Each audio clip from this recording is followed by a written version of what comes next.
So breaking news mga kabaksing, sa kagatapos po ng laban sa bansang Thailand sa pagitan ng ating pambato from Mindanao na si Ariel Antimaro kontra sa taga Thailand na si Satapon Saart, ay nabigo siyang makuha ang WBC Asian Continental Featherweight title matapos siyang talunin ng taga Thailand na si Saart via close unanimous decision, kung saan umiskor ang tatlong hurado ng parehong 96-94 pabor sa taga Thailand. Maganda naman sana ang pinakita ni Antimaro mga kabaksing.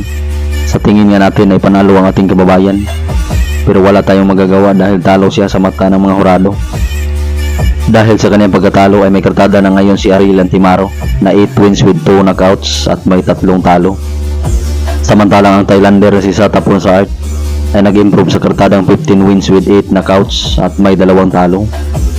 Samantalang sa ibang balita mga kabaksing, ay kasado na nga din po pala ang unification fight sa pagitan ng dalawang kampiyon sa minimum weight division na sina Oscar Colasso na hawak ang WBO at ng Thailander na si WBA champion Tamanon Yomtrong.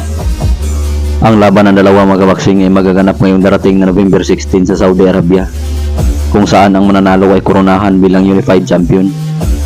at may posibilidad na makasagupa ang dalawa nating world champion sa ating bansa para sa isang unification fight